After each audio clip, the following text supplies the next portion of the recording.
What's up, guys? Nick from Comic Culture here. It's time for the comic book haul. Let's see what I'm grabbing this week.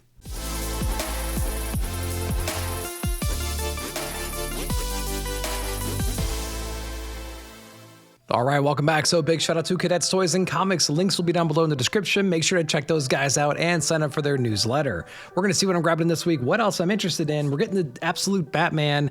This is the Joker issue number 15, second print. Just kind of stacking these, man. I found a whole bunch of these, so I'm going to be stacking some of these reprints. DC is having a major initiative for reprinting all their Absolute lines. Be sure to check those out. I think it's the first week, maybe second week of March. All the books are going to be reprinted essentially from number 1 all the way up, all the different Absolute titles. So if you've missed out on some of those issues, now's a great time to grab those. They're going to be over at Cadets as well online, so make sure to check that out. Continuing DC, we have DC KO, the Daniel Warren Johnson variant issue number 4, the penultimate edition right here. So I just got done reading this one. It's huge, it's bombastic, it's crazy, it's nuts. You couldn't predict this stuff.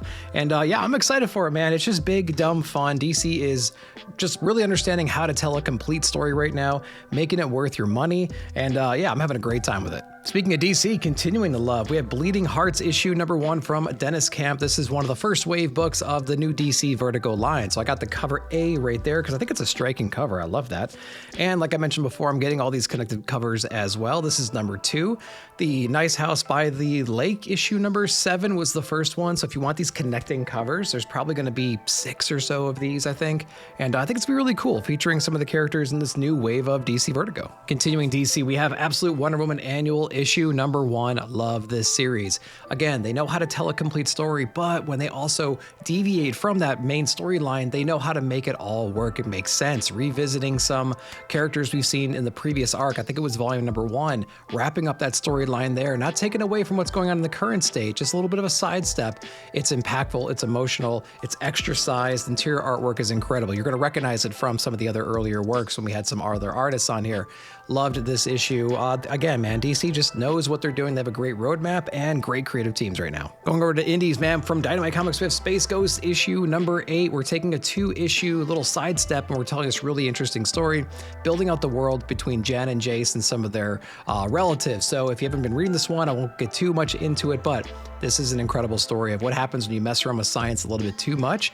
It can kind of corrupt and turn you into something, turn you into that monster, right? That's what this story is all about. So we're going to see what Space Ghost and the team can do about that. Space Ghost has been incredible. Highly recommend checking it out from the very beginning. All right, next up from Mad Cave, we have Barbarian Behind Bars issue number 1. Andrea Muti is part of the creative team on this one, which is what drawn me into it to begin with. And it's kind of an interesting concept. Cool cover art as well. I did read this one. I'm excited to talk more about it on Saturday night. All right, going over to Image next, we have Die Loaded issue number 1. Kieran Gillen and Stephanie Hans on this book. I just love this series. If you guys are used to the channel and been watching these videos, you know that I'm a big fan of Die. Die Loaded has been spectacular as well. Go back and read Die before you get into Die Loaded. Great interior artwork and just a great complex story dealing with new characters that were in the know in the beginning in the first volume or 2.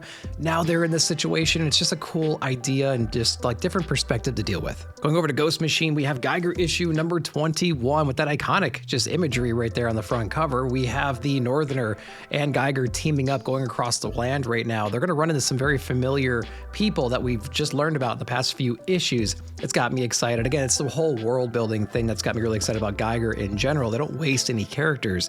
They introduce them, they're right for that moment in that scene and that part of the story. They put them on the shelf for a little bit and they pull them back out when you least expect it. Geiger's been a phenomenal read. One of my favorite Ghost Machine books out there. Issue number 21 is out this week. And then, like I mentioned before, I'm reading this book just in the background, that and Void Rivals, but this is Transformers issue number 29, stacking them for the Daniel Warren Johnson covers. But yeah, this story, it's good and it's great. It's lost a little bit of its heart for me personally, but I'm still invested in the story and the characters themselves.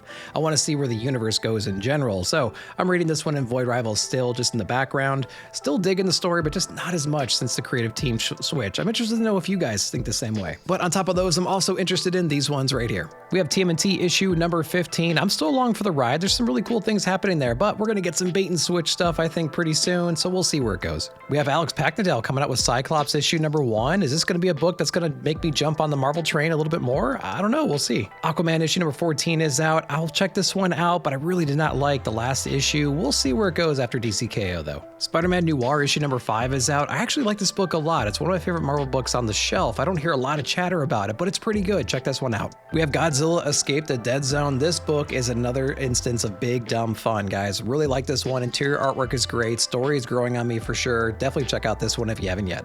We have The Thing on the Doorstep, inspired by H.P. Lovecraft. I might be checking this one out if I can get my hands on it. Ignition Press also has Just Brutal issue number 1. I'll try to get that one as well. All right, guys, that's what I'm grabbing. That's what I'm interested in. Let me know what you're grabbing and what your most anticipated books of the week are down below. While you're down there, like, subscribe, share, hit that bell notification to be alerted whenever I put out new videos. Thank you so much for watching. We'll see you in the comments.